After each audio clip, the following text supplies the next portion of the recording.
pat yourself on the back because you are right here, right now, for a reason. Welcome to the On Purpose podcast, where together we will empower ourselves and others to live lives with more passion and purpose. How you doing this morning, Jared? I am fantastic, Ollie. I'm excited to be here with you, my friend. We are a little over a week away from our workshop. I am so excited to meet with our On Purpose community in person and to help them really get a kickstart into 2020. And that's kind of one of the things that's been on my mind is early October now. And so many people I know are kind of mailing in the rest of 2019, right? They didn't accomplish things they wanted. They didn't get things done. And they're like, in 2020. And I'm like, no way, dude. We start right now. Yeah. We'll be 3 months ahead of everybody by 2020. And that workshop, dude, I'm so excited to have you there with me and to really take this thing to the next level. Yep. Game time. Fourth quarter right now. And I'm just excited to help empower everyone as I am to empower myself. I'm excited for my blueprint that I'm going to leave with and excited to get my 2020 going. So it's going to be a great event Saturday, October 19th at the Innisphere building. There's only just a couple spots left. I'm really surprised because honestly, sometimes I wait till the last minute to register for stuff. So I'm really, really grateful that we have this entire event almost full. So if you're not registered yet, get on it because I am very confident that it's going to be full in the next couple days. And I think that is a testimony to what you've brought, what we've created, and the intention of our community is that they are aware of wanting more in their life and they're not afraid to get out and get after it. So yeah, they registered early. It's so humbling to know that people trust you to help make them better. And I tell you, I couldn't be more grateful. And then on our end, we got to have that responsibility to step up and make sure we get people where they want to be. So I love both sides of it. Yeah, mutually beneficial for sure. Just like our purposeful practice, I always think, man, I always get something out of reading listener submissions. So thank you, all of you who are consistently putting those in, because reading what you guys are going through and how you're overcoming a lack of purpose and a lack of passion really helps me become more passionate and purposeful. So reviewing last week's episode, Overcoming Resentfulness, what are some takeaways you did in your practice, Jared? Just being more mindful to really take whatever lesson I'm supposed to learn from a situation and not harbor it and carry it against somebody, but learn from it and move forward. And I think that truly to me is, like I said in that episode, very freeing and light. It keeps me light. If I'm carrying around negativity from things that I wished hadn't happened or I wished would have been different, it just doesn't serve me well. Yeah. How about you? Yeah, for me, in my purposeful practice, I really reflected and decided that for me, for my life, forgiveness is always the best route, and that it's for me. It's not for the other person. However, that I can't be too quick to forgive sometimes if I don't process the emotions, if I try to just be autopilot default forgiveness without actually processing. Sometimes there needs to be a little bit of anger and resentment that you work through before being like, all right, I'm ready to forgive. Yep. And I also realized too that forgiveness doesn't always necessarily mean letting the other person know or even needing to move forward with a relationship with the person. Sure. So those were the big takeaways. And I think the key is, and if you haven't listened to that episode, get back to it, listen to it. But the key thing is, you said process. We didn't get stuck in one stage or another. We didn't get stuck in anger. We didn't get stuck in feeling bad for ourselves. We went through all of it, and that's normal. But then on the flip side, we got to deal with it and move forward. So, yeah, I love it. And it's amazing to me how many people are coming to us for the podcast and talking about how different we are, and the fact that we do give practice at the end of it, and we try to inspire people to actually not just listen for entertainment or to get through 45 minutes, but to really listen, put it in your life and see how does this apply to you.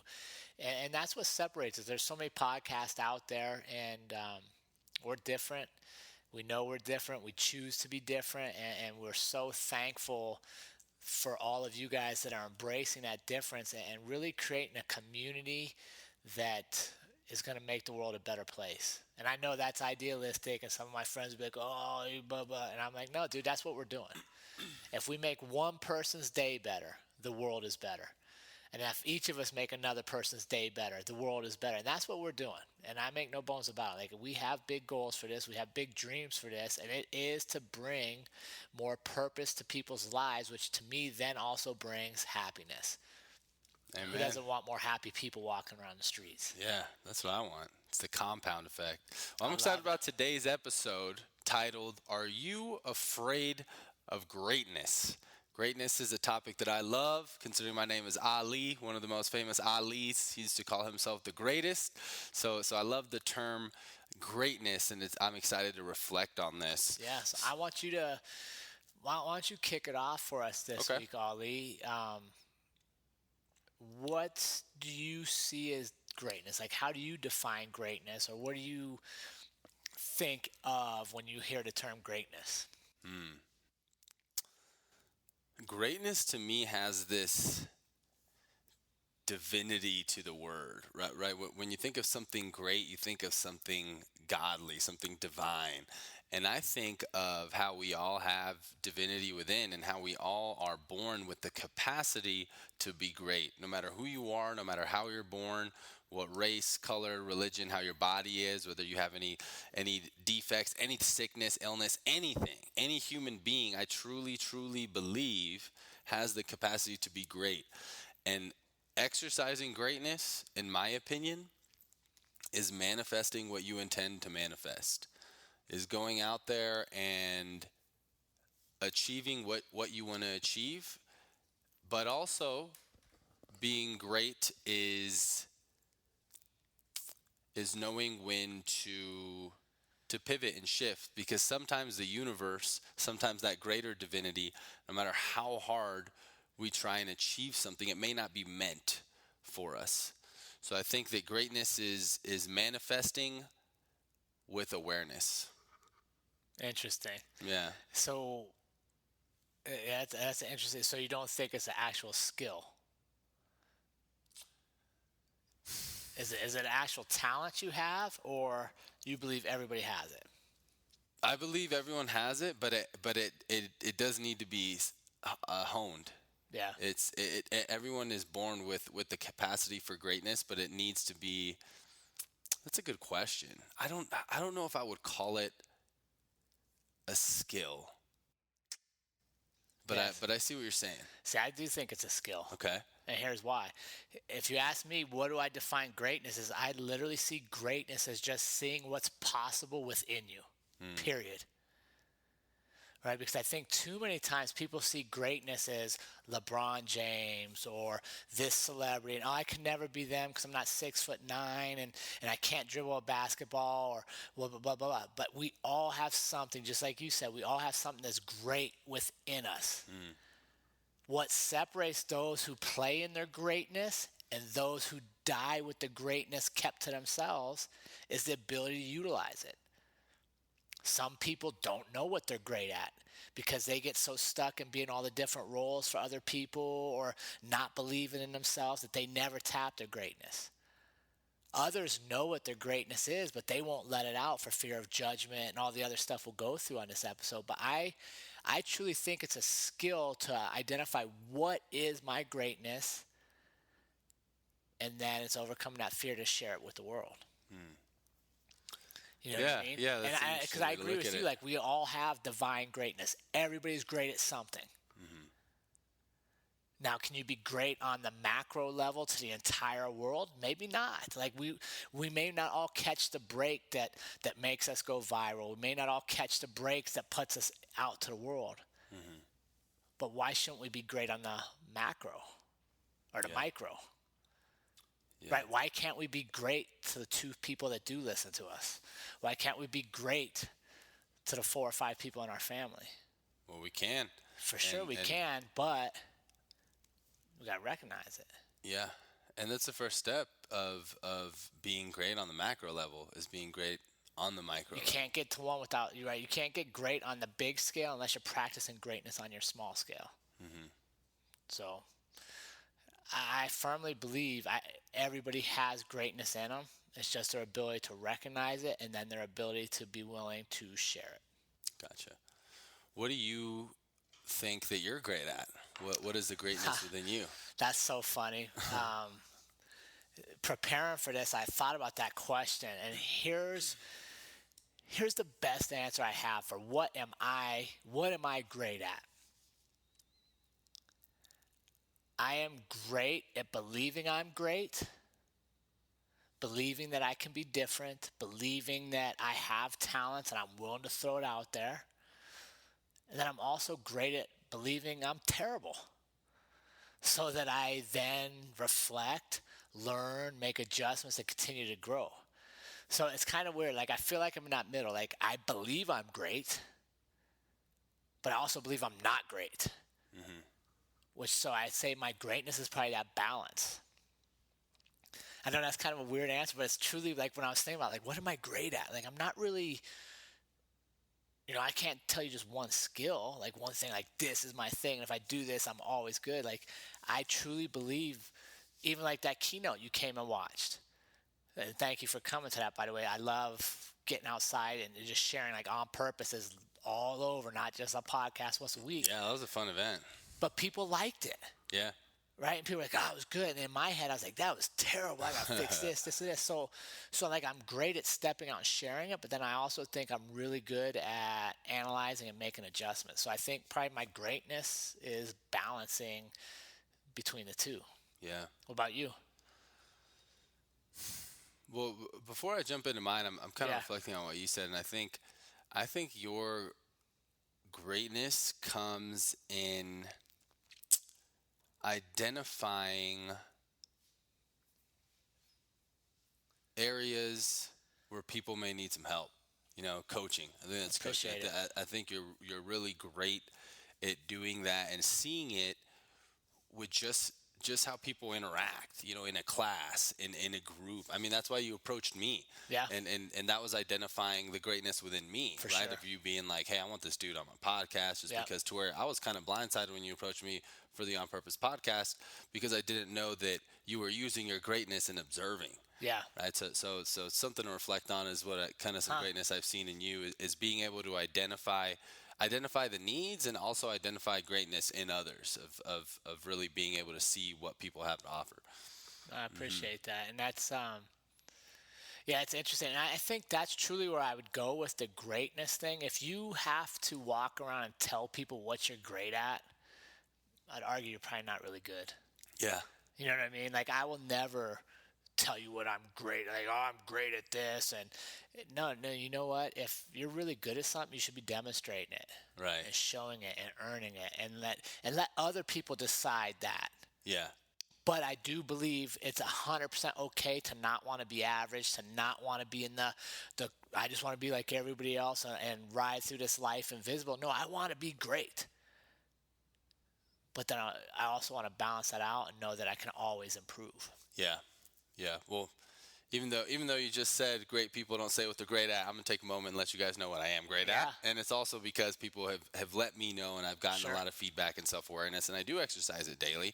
And similar to you in a sense, a lot of this skill has been honed through having a very different family, multicultural, multiracial, and being in very different environments from upper middle class to low class. And my greatness is be able to connection with people, connect with all different people from walks of life, and be able to inspire and encourage and motivate, and even love in some capacity.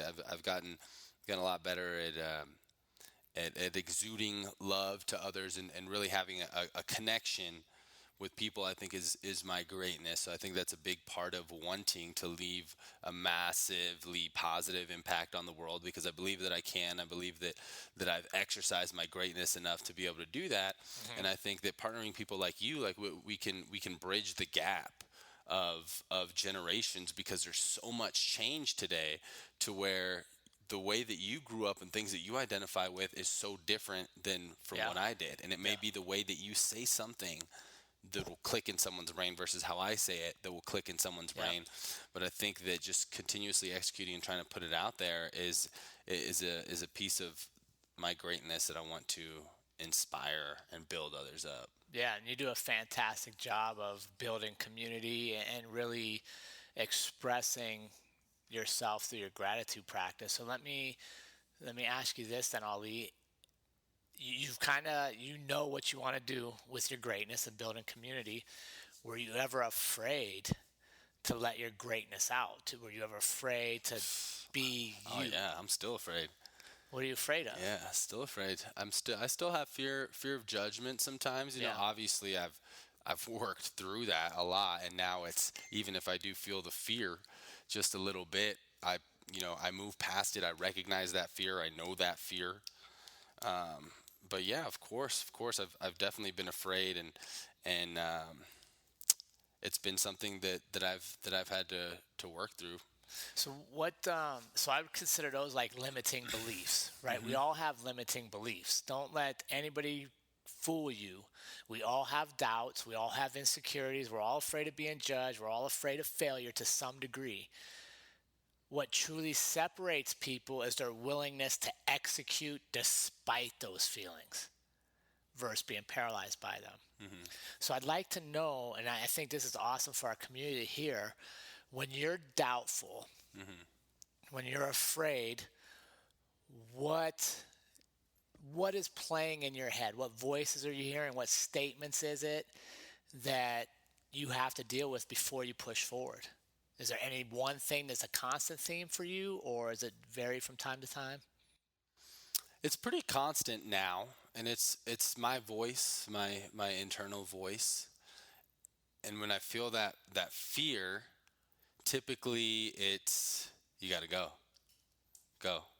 do it. But what's the fear You're gonna telling grow. you? Like you're not good enough, you can't do it, you're gonna fail. Like what is it tell? What is the message that it's sending Nowadays mainly it's like it's kind of a deep breath, like, all right, you're putting yourself out there, you're doing something. And it's funny because when I experience fear, now that I'm thinking about it, I'm typically smiling. I'm typically smiling because I know that it's a growth opportunity. And I know that it's going to make me better, whatever it is. And I'm trying to think of different examples of fear. And most of them, I keep coming back to this like kind of cheesy grin of like, oh shit, I'm about to do this. It's Yeah. kind of my response now to fearful things. And that response comes from practice because you've done it. You face it so much. And I think that's where our listeners really have to have a takeaway is we all have fears. We all are worried about putting our greatness out there because it may be judged wrong. Somebody may have a negative comment. People may not like it. We may fall flat on our face. Everybody faces those. Yeah. I But do have the another example more real you quick. go through it, the better you get at handling it. With actually having fear when feel like I'm in danger, just popped into my head when I was stuck in Lebanon in, what was it? Damn, like 2006. And my cousins and I were visiting from the U.S., and a war broke out from Israel. They bombed the airport 3 days before we were supposed to leave. Oh, wow. I remember we were outside on my parents or on my grandparents' balcony. We were all eating out there, and we just hear and like the table shaking, and my grandmother gets up. My uncle, he's like 55 years old, jumps over the table, heads inside, and my father isn't there. Right, that's who I would look up to for guidance. So I just kind of stayed there, and I'm looking at my grandfather, and he's just like looking around, pulls out his pack of Marlboro Reds, lights a cigarette, and I'm just like, Jiddo, Grandpa, what's going on? He's like, looks like a war has started. And I'm just like, dude, so should we run aside? Like, what's going on? But I remember, and that when fear arises because I truly feel that I'm in danger, it's a different response than when it's like, all right, I'm going to go give a speech to, 50 people or whatever it is. That type of fear, my response now is trust and faith that everything will be okay. And I have more of a spiritual response when I'm in danger. So I just kind of wanted to share that. Yeah, It's no, like, I love that. But here's where I will say something. I think, where does that fear come from? Where does fear of being who we're supposed to be come from? And a lot of it comes from something you hit on, right? As humans, we are designed to be afraid of different things so that we survive as a species, right? You've heard of flight or fight for generations, right? Like, and it came back from our very primitive state where we had to decide, do we fight here or do we run? Because the survival of the species depended on us living. But as we've gotten into more modern times, a much safer world, very few people are going to face what you just said, where they're sitting there and all of a sudden they're getting bombed. Mm-hmm. So when we're safe, our mind, though, is still conditioned to look for fear, look for danger. Oh, my God, what should I do? What shouldn't I do? And a lot of times, because we're not actually faced with it every day to where we get to get it out of our system, we internalize it. We find reasons to be afraid of the things we shouldn't be afraid of. Being afraid of being great, for example. Being afraid of giving that public speech when what's the reality is? You don't give a good speech. You don't die. Your family still loves you. You still have a house. You still go home.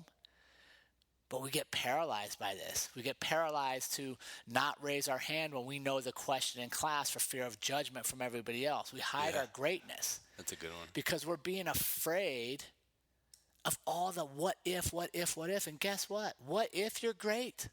What if you take a risk and you're really freaking good at this? Or what if you're marginally good at it? Maybe you're not even very good in your eyes, but that one person that you touched, you were great to them. Mm-hmm. You know what I mean? Like, we all have greatness. We just have got to get past the beliefs that keep it in us. Mm-hmm. Giving that keynote speech on Saturday, I was nervous. I was fearful. There was part of me that didn't want to do it. The timing was off. The show was late. My space was limited. It did not fit how I like to speak. But I made a commitment. So I deal with those fears. I go up there. I learn from it. Right? But if I don't ever even go out there, I don't get to learn those lessons. Yeah. And look at your greatness coming in and challenging yourself, right? It was a fantastic speech, 17 minutes, well organized, dressed to the T, 3-piece suit, you told me to good. Wear it. Yeah, I was like, oh, you're the keynote, bro. You got to go to the T, just the nines. But it was a fantastic speech. I mean, you got great feedback, a lot of people, but to you, you're like, I could have done a lot better. For sure. Could have done a lot better, and that's greatness. I think that's where I lie. Like, I'm pretty well balanced there, but I don't even get to find that out because I'll be honest with you, if you'd known me many years ago, I'd have never given that speech. I'd have never put myself out there because I was comfortable being invisible. Mm-hmm. I was comfortable being invisible. I wished people wouldn't see me. Yeah. And I think for most of us, there's a stage in our life where we hit our greatness. And for me, it was middle school. Being one of the only white kids in a predominantly African-American school. I've told this story on a few other episodes. You know, I got in a lot of fights. We didn't call it bullying back then, but I think today it would fit bullying terms. I was just different. I was the only white kid in a lot of my classes. It was a very, very rough inner city area, so it was unfamiliar to me. So I can tell you there were many days that I would pray before bed that I could just wake up and be black the next day, that my skin would just be a little bit darker so that I didn't have to deal with this every day. And, man, that was a time in my life I just wanted to disappear. Mm-hmm. I didn't want anybody to see me. I would not talk. If you'd see me now and we could go back and see like 7th grade me, 8th grade me, you would not believe that what I could become. I had no confidence, no self-esteem. I didn't speak. I did minimal. I would intentionally not do my schoolwork because I didn't want to get an A and be the only kid in the class that got an A. So I would literally sabotage myself to get straight C's. Mm-hmm. And look at that. You were limiting your greatness there.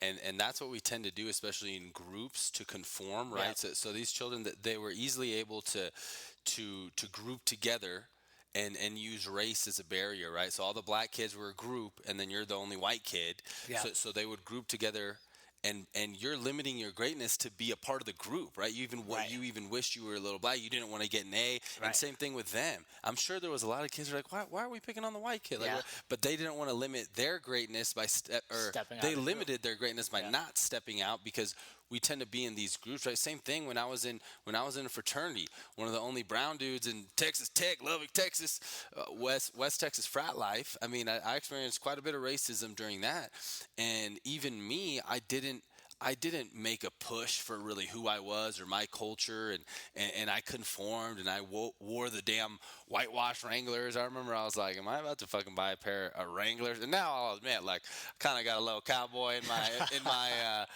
in my wardrobe now. Right. But I remember then it wasn't really who I was, and I conformed, and I really limited myself being great because of fear of what my communities would think, when that's the complete opposite. We need to have communities like our On Purpose community Yeah. that are pushing us to be great in our own way, no matter what that means. And the interesting thing is, when you limit your greatness to not stand out and to try to fit in and just try to be like everybody else, most of the times you're still not. Like, no matter what I did in that scenario to limit standing out, I still stood out. So I could have stood out for being great and really excelling, but instead I tried to disappear, so then I stood out for disappearing. Right? So when you limit your greatness, it doesn't benefit you, and it doesn't benefit those around you, because like you said, maybe there was somebody in that group that would have reached out to me. Maybe there was somebody in that group I was supposed to have a good friendship with, or that wanted to change the way they viewed race, or any of that. But because I never even made an effort, I just tried to hide all the time, we never even got a shot at it. Yeah. So you obviously that was a very powerful For sure. experience and period for you, being at that school. Yeah. That plays a big role into forming who you were as a young man, and growing off of that foundation. How about today, or even in recent years? How do you limit your greatness, if at all, now? And I'm sure in some ways you must. Oh yeah. No, I would say there were times, when I was a policeman, that I knew I should be moving on, that I knew I wasn't fulfilling who I was supposed to be. But I got lured into the safety and security of a guaranteed paycheck, health benefits, a job that I was good at without having to put a lot of effort into, to be perfectly honest. And I kind of settled. I started settling for, you work, you have a house, you have kids, you have a car, you have security, and you just should be happy with that, right? That whole mindset of just be happy you have a job. You don't want more, just be thankful you're working. Well, I fell into that. And I felt empty inside, and I felt like, gosh, I know, like, this can't be all my life is supposed to be. I'm supposed to just do this for 30 or 40 years, and then I'll have 10 or 15 years on the backside to enjoy life, and then I'm gonna die. Like, I can't have, like, this can't be all my life is. And I just decided I needed to start seeking more. Like, what was I truly supposed to be doing here? So yeah, I mean, I would say that was like the majority of my 30s were just spent, I would say, existing, not really thriving, not really growing, but merely just doing what I thought I was supposed to be doing, which was what everybody else was doing. And at the whole time, I always knew I was supposed to be different. I always knew I was supposed to be doing different things, but I just wasn't, and I think, like you hit on earlier, the people I was around, that I spent all my time with, they weren't doing it. So it's kind of like contagious, right? Like, if everybody's just going through the motions and nobody's really growing, well, then it becomes okay for you not to grow, because you don't realize you're not growing. Like, you're like, oh, I'm just like everybody else. Yeah. But then you get into different circles, you put yourself out there, and like, wait a second, this dude's my age, and he's off climbing these mountains and pulling his kids out of school to take them around the world, and he's living a complete, wait a second, is that possible? Yeah, it's crazy And then how starts that to plant the happens. seeds like, okay, maybe maybe my greatness is still there.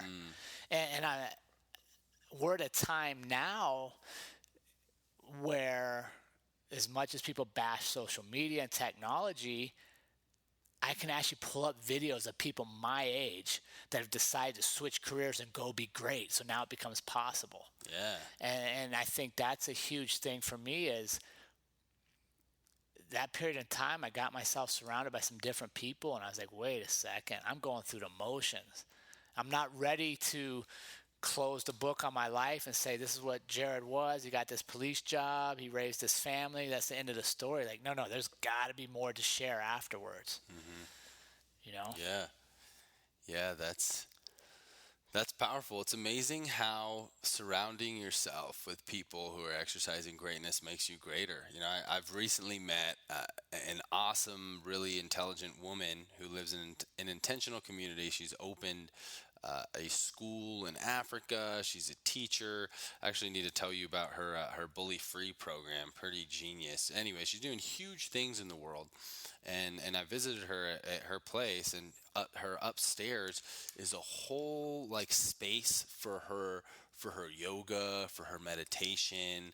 It's like a spirituality room, Yeah. and she doesn't have a TV in her living room. It's like in her closet. And I've had a very close friend of mine living in my. He recently moved up to Colorado, living in my living room, and I have a TV in there and a couch, and standard kind of living Yeah. room.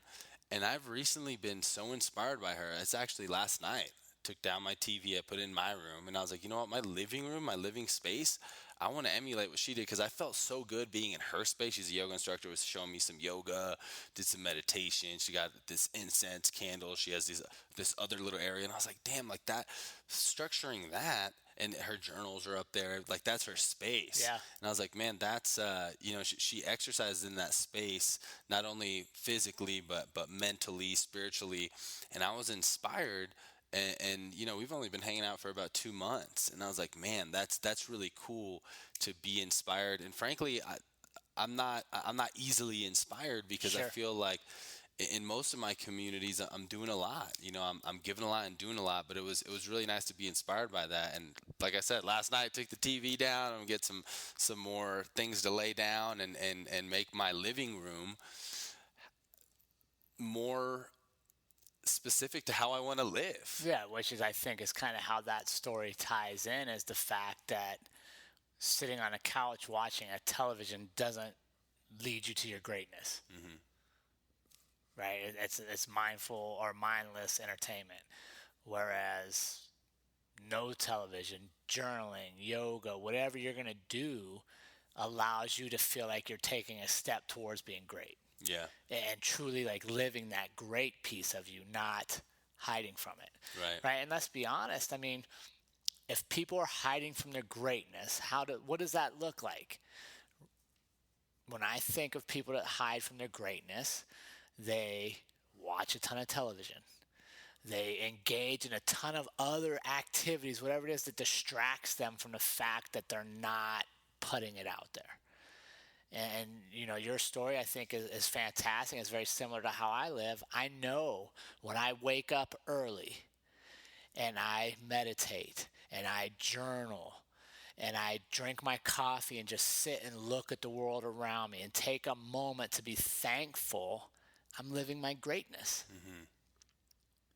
Whereas if I get up and I immediately jump on email and I don't take the time to allow myself to come alive, then I'm hurting myself, right? And I'm kind of hiding from my greatness by task. Yeah. And I think that's what you're talking about there is clearing that space in your living room allows you now space to be at home and be like, yep, I'm stepping into my greatness. Yeah.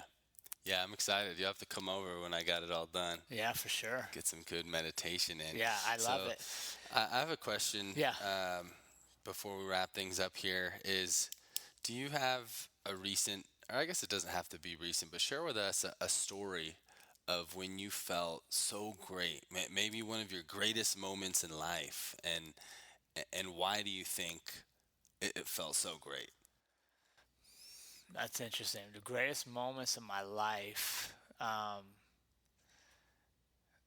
honestly, having my children is a Mm, great moment in life because that is literally a human life that is in your hands, and you get to help shape who they're going to become, what they believe they can become, the world they're going to inherit, the world they're going to create. Is probably one of the most humbling and daunting things another human can do, is to know you're responsible for teaching another human all the things you want them to learn. So that was definitely one of the greatest moments. Um, but if I had to pick an instance where I was like, yeah, I'm doing something that's special for people, it would probably be my first MMA fight, to be honest. mm, Because I took that fight to challenge myself. I'd competed in team sports my whole life. I'd never done individual sports, and I loved the UFC and I loved fighting, and I wanted to see if I could do it. And there was a moment. Um, well, I'm sorry. Up to that fight, I wrote a journal. I started journaling then to handle my fears, and I shared it. I emailed it to people, and I shared it on Facebook, and I was blown away at how many people wanted to be part of the journey. How many people were like, wow, at 42, you're doing this. I got to get in shape, right? And it inspired people, which was awesome. But there was a very, very special moment um, right before the fight. And Trey had been wrestling his whole life, and I always walked with him to the mat, and I coached him, and it was always a good moment for us. And so I was like, okay, well, you're going to walk me to the cage, right? And that's our moment. So our music comes out, and he comes out, and there's 5,000 people here, and he's probably 12, so he was little for his age then. And I just remember like watching him and hearing that roar of the crowd and our music and seeing him like come to life and realizing like when you put yourself out there, you will attract others that want to do it. And maybe they can't do exactly what you're doing, but they can be part of it. And maybe they take a little piece of yours and it makes a little spot of their life better. And we do the walk and we get to the cage where you take off all your shirts and stuff, and they're putting your Vaseline on. You're allowed to hug your cornerman one more time, and then once the inspector takes you, you got to go in the cage. Nobody can touch you. And Trey's standing right there, and I'll never forget Ryan Schultz, man. What an amazing dude he is. He's looking me in the eye, and Schultz is a tough dude, and he's telling me what I need to do, and he's putting Vaseline on, and I look over. Trey's just to our right, and I look down at Trey, and he's got these giant tears coming down his face. I still get emotional talking about this, and he's smiling, but they're big crocodile tears. And I look at him, and I look away real quick because I'm nervous as hell, bro. And Schultz is putting me, and he looks at Trey, and then he looks away, and Schultz's eyes start welling up, and he's like, Trey, your dad's going to be fine. Go sit with your mom. And sends him away. And he's like, get in there, right? And I just remember, like, just that moment when I saw how proud he was and how scared he was and how nervous he was, but how anxious he was. And to be able to show him, like, we all have these emotions. We all have these feelings. We got to walk to them. yeah. We got to embrace them to truly live this life. It was probably one of the moments that I'll remember forever. Yeah, it was a good one. Nice. So Nice. you? Yeah, that is a really good one. I was reflecting, and fortunately, I'm grateful to say that I have a lot of great moments in my life, and one that came to mind that was very recently I'll share was my last Toastmasters meeting as president in my club. And I remember looking around the room and just reflecting on, like, wow, look at the community that I helped build Sure. and inspire and that trusted in me. I mean, people in their 30s, 40s, 50s, and 60s that looked to me as the leader of the group, the community. And we were a dying club before I joined. We had about like, 6 members. When I left my presidency, it was like 34. And I have to give thanks and attribute a lot of the club's success to my awesome executive board and vice president of education. A lot of people that helped me. but it was like, wow, like look at the community that we've built. And one day you got to come, man, because it really is such a special place and a special hour and a half where people come and be vulnerable Yeah. and share their stories. And afterwards, so many of my club members gave me so much gratitude of like, dude, you've inspired me so much. Like, thank you so much for being an awesome president. I would open every meeting with, welcome to Toastmasters Club 375, the best club on the planet. And at first, it took a while for Yeah, people to you're receive shifting that. culture. Shifted culture, Yeah. and people embrace that, and they have so much confidence and believe in themselves. And it was that moment where I looked around and I knew that I had something to do with that. Yep. And that it was just like looking around like, holy shit, this is a powerhouse room of people. And I had a big part of helping make that happen. So that was a recent moment where I got choked up actually. At the end, I was like, hold on. Yeah. Hold on, I had to take a moment because I was like, I don't want to cry in front of all these people. So I had to take a moment. But I was I was just really proud of everything we had built and what all these individual people are doing in the world. I mean, so many of these Toastmasters clubs, Toastmaster members in my club Yeah. are also doing awesome things in the world. And you said something that I hope the audience didn't miss in your story. And I made a note, and I'm like, dude, that's that's the ticket. What you just said is exact. If they don't get anything else out of this episode, what you just said is what they leave with. And that was, you said, I have so many great things in my life. Right? Like, think about that statement for a minute. I have so many great things in my life. That's a perspective. And people that live in greatness see greatness. Right? Like that, to me, that's the most amazing thing in this whole podcast is you literally have so many great things because why? You choose to see greatness. You live in your greatness, and when you do that, you see greatness in everybody else. Even the things you don't like, the obstacles, greatness. There's a chance for me to grow to overcome this. The speech I did last week, all the things that went wrong are opportunities for me to grow to become great. And that's where I want our listeners to understand is you can live in your greatness. You can be great. It's a choice. We all are uniquely great at something. It could be your smile. It could be your kind words. It could be the story of your life, sharing that with somebody else. It could be your friendships. It could be a skill you have. You can be great. But if you don't share it, what good does it do to the world? Amen. Amen. We have that greatness within. We got to practice and hone that skill daily to make sure we can reach our full potential And greatness. we got to be around people that will help us. That's huge. That's right? key. That That's key. push us to be great and pick us up when we fall. Right? Like I don't want Ali to tell me, Jared, you're great, you're great, you're great, when I know I'm not doing what I'm supposed to do. I want him to be like, hey, you dropped the ball here. You need to step up here, right? Because that helps me become great, right? And because he's holding me accountable. Accountability is a part of really becoming your best person. And part of that accountability leads us to our purposeful practice. Right? Making sure when we listen to these episodes, connect with things, and then dive in and reflect on what does it truly mean to you and how do I get this in my life? Yeah.